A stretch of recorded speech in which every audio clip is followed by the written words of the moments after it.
नमस्कार दोस्तों साथियों।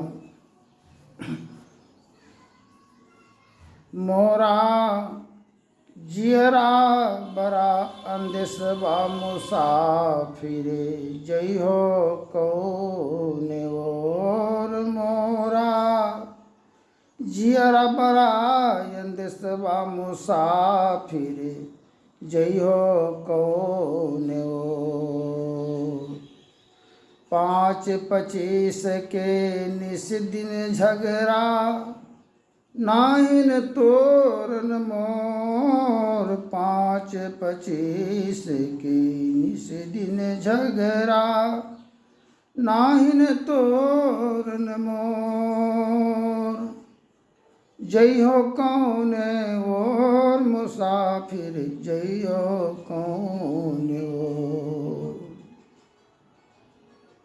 5 तत्व का यह काया पिंजरा 5-25 के निस्दिन झगड़ा 5-5-25 5 में 5-5 शत्रु लगा हुआ है। 5 तत्व 5 तत्वों में 5-25 का झगड़ा। भाई बहन का रिश्ता अनमोल रिश्ता होता है। प्यारे सज्जनों, माताओं एवं बहनों, सभी के चरण कमलों में श्रद्धा भक्ति चित्त प्रणाम अर्पित। मेरा मुझ में कुछ नहीं, जो कुछ है सब तोर, तेरा तुझको सोपत क्या लागत है मोर। भाई बहन का रिश्ता, माता पिता का पुत्र वधू का अनमोल रिश्ता है। इसके निर्वाहन के लिए इस तत्व को जानना पड़ेगा। जानकारी प्राप्त नहीं होने के ही कारण हम लोग अत्र तत्र भटक रहे हैं। मृग नाभि कस्तूरी बसे, मृग ढूंढे बनमाही, वैसे घट घट राम हैं जिनको जानत नाही। बहन का जब अंत गति हुआ तो बहन को भाई से अटूट प्रेम था, अटूट प्रेम। अब भाई का जब धर्म पत्नी का देहांत हुआ तो बहन का रूह और आत्मा निहारण करते थे भाई का तकलीफों को। जब चारों तरफ से भाई पर कहर जब बरसने लगा पुत्र जनों पुत्र वधू के द्वारा, तो बहन निहारती थी भाई को, कल्याण कैसे होगा मेरा भाई।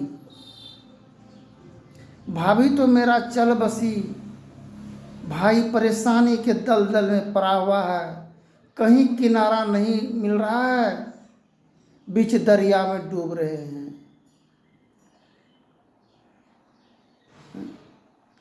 कैसे भाई बहन पोता से दादी को बहुत प्रेम होता है, दादा को। पोता और पुत्र वधू पोता का यह बहुत प्रेम का बंधन है। सभी का बात को टाला जा सकता है, किंतु पोता और पोता का धर्म पत्नी का बात को टाला नहीं जा सकता है। दादा नहीं टालते हैं, दादी नहीं टालती है। वो पद है और प्रतिष्ठा है। बेटा और पुत्र वधू में जब बनान नहीं होता है, मन अत्र तत्र भटकता है, किनारा नहीं मिलने के ही कारण, तब पद और प्रतिष्ठा लेकर के पोता और पोता का धर्म पत्नी प्रवेश करती है गृह भवन में, जो डूबते हुए किश्ती को किनारा लगाने की काज करती है। एक बार भाई बहन का भाई अपने पुत्र से यह विचार उत्पन्न किए, विचार बोला, देखो आज तक जो जीवन सफर यात्रा में सफ़र करते रहे हैं तुम लोगों के जन समूह में, किंतु अब तुम लोग उस जगह पर ले जाकर के छोड़े हो जहाँ की कहीं पानी देने वाला नहीं है। अब किनारा कैसे मिलेगा? तो बहन जो भाई को निहारण करती थी, मृत आत्मा, वह अपने पोता को, पुत्रवधू को भेजा कि जाओ, संकेत दिया मन के अंदर में बस करके इस प्रकार की योजना बना जो आए रक्षा के लिए। इसलिए कि माँ गुरु महाराज महर्षि में ही परमहंस जी महाराज की वाणी है, माघ काले बाघ भूखा, बचो ध्यान की दाव रे। माघ काले बाघ भूखा, बचो ध्यान की दाव रे। यह जीवन में 3 काल है, भूतकाल, भविष्यकाल और वर्तमान काल के चक्र में हम लोग जब पड़े हुए हैं। रक्षा और निवारण के लिए पोता पुत्रवधू आई। अब दादा सोचते हैं मन में, अब मेरा सहयोगी हो गया, मेरा सारथी हो गया, अब हम गंतव्य स्थान को, जीवन को पार कर पाएंगे। किंतु अब बेटा सोच रहा है मन में, अब पुतहू सोच रही है मन में, अब हम लोग तो इतना दिन से बुढ़वा को चाहे थे, किसी प्रकार इसको विवश और मोहताज करके, जलील करके जीवन का अंत करेंगे और मेरा राज्य कायम होगा। ये तो देखते हैं उल्टे काम हो गया। पुत्रवधू कह रही है अपने ससुर को कि आप जो उन लोगों को ला रहे हैं, क्या आपको पोता नहीं है, पोती नहीं है, हम लोग नहीं हैं? आखिर इसमें कारण क्या है लाने का?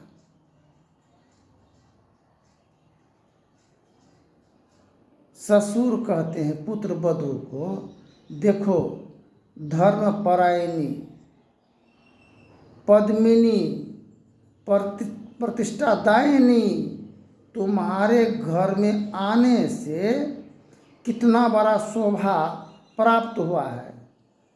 माँ तो केवल माँ ही होती है,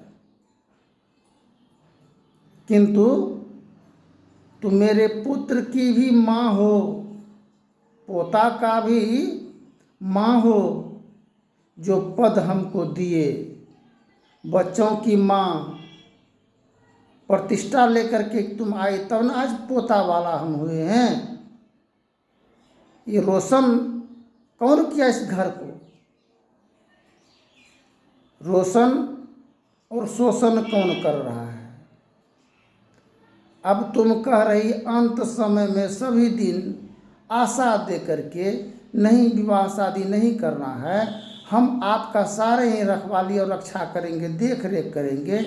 आज बीच दरिया में तुम धकेल करके अब तुम, इसलिए उलटी अलल तुलसी तन दीजिए, आरती तन मंदिर में कीजिए, दृष्टि जुगल कर सन्मुख दीजिए, चमके बिंदु सूक्ष्म अति उज्ज्वल, ब्रह्मा ज्योति अनुपम रख दीजिए, जगमग जगमग रूप ब्रह्मांडा, निरखी निरखी ज्योति तज दीजिए। तो इसीलिए पोता और पुत्रवधू को लाए हैं, ताकि गंतव्य स्थान तक वह जीवन की सफर यात्रा को तय करेंगे। तुम तो आधे दूर में छोड़ दिए। यह बोल दी कि बीमार पड़ेगा तो इलाज नहीं करेंगे, देख रेख नहीं करेंगे, उलाहना अवहेलना, जीते जीवन तुम मरने की ख्वाब देख रही हो कि बुढ़वा बीमार पड़ेगा, बुढ़वा चिल्लाएगा, उस समय में बुढ़वा का बदला लेंगे। बुढ़वा को कितना परेशान किया है हम लोगों को, हिस्सा भी नहीं मांगते हैं, नहीं दिया। अरे भाई, हिस्सा और बखरा, सबसे बड़ा हिस्सा जब भाई भाई का बंटवारा जब हो जाता है तो माता पिता का जीवन टूट जाता है, बिखर जाता है, मृत शैया पर पड़े रहते हैं भीष्म पितामह के समान। आज भीष्म पितामह का पांचों भीष्म पितामह, द्रौपदी का पांचों पति भीम, अर्जुन, नकुल, सहदेव का जब मौत का आमंत्रण जब दिया गया, प्रण लिए भीष्म पितामह कि पांचों पांडवों का आज का दिन वध करेंगे ही। और जब द्रौपदी गई वह पोती, पोता का धर्म पत्नी, अब देखिए प्रेम स्नेह कैसा बरस रहा है। जितना प्रेम पुत्र वधू में नहीं है, उतना पोता के धर्म पत्नी में। एक बार दादा अगर कह देती है तो स्नेह बरसने लगता है दादा का। ठीक इसी प्रकार प्रणाम करके, चरण स्पर्श करके और पांचों पति का जीवन को दान मांगी। कौन मांगी? द्रौपदी। 100 भाई कौरव, उनको भी धर्म पत्नी 100 होगा, किंतु 100 में वह गुण नहीं था समावेश का। किंतु द्रौपदी में समावेश गुण होने के कारण 5 पति का जीवन में अमरता का प्रदान दिलवाई द्रौपदी। और 100 पत्नी मिल करके 100 भाई को नरसंहार करवाने की कार्य की। इसलिए गुरु महाराज महर्षि में ही परमहंस जी महाराज की वचन है, विविधि भांति के कर्म जगत में जीवन घेरी फंसाता है, बाबा देवी कहे कह में ही से सतगुरु गुरु ही बचाता है। जिनका पिता अंधा हो, नेत्रहीन हो, और माता भी नेत्र रहते हुए नेत्रहीन हो, उस घर का दशा और दुर्दशा क्या होगा। तो आज आंख अंधा 2 प्रकार की 3 प्रकार का होता है। एक होता है तन का अंधा, जो हृदय मिला और दूसरे के प्रति प्रेम उजागर किए ही नहीं, दया रहम रखे नहीं, वह तन का अंधा है। मन का अंधा, मन में किसी के प्रति सहानुभूति, प्रेम, आदर, मान, सम्मान के विचार है ही नहीं, और मन की अंधा है तन। और अंधा कोई आँख है किंतु उसमें प्रेम की धार नहीं है, आधार नहीं है, वह भी तन और मन और धन का अंधा। धन रहते हुए अगर किसी की सहानुभूति, प्रेम और तकलीफ़ों में सहायता अगर नहीं किए हैं तो धन का अंधा, तन का और मन का और धन का। एक तो अंधा है ही, उसको लोग सूरदास कहते हैं। कौन कंठी लिया, कौन दीक्षा लिए हैं वह, किंतु सूरदास कहते हैं। दास का टाइटल लग गया नेत्र नहीं रहने के कारण। एक बार सूरदास जी चलने के क्रम में, वह एक ठूठा कुआं था जिसमें गिर पड़ा सूरदास जी। अब पुकार रहे हैं, है कोई तो बचाइए, है कोई तो बचाइए। भगवान कृष्ण गाय चरा रहे थे और भगवान कृष्ण दौड़े हुए आए और सूरदास को कपड़ा के सहारे ऊपर खींच करके निकाले सूरदास जी। सूरदास जी बाँह पकड़ लिए प्रभु श्री कृष्ण का और हाथ छोड़ता ही नहीं था। भगवान कृष्ण कह रहे हैं, हे सूरदास तुम हाथ छोड़ो, तुम्हारा कार्य तो हुआ, तुम ये अंधकूप में पड़े थे, हम तुमको इससे निकाले हैं, अब तुम हाथ छोड़ो मेरा।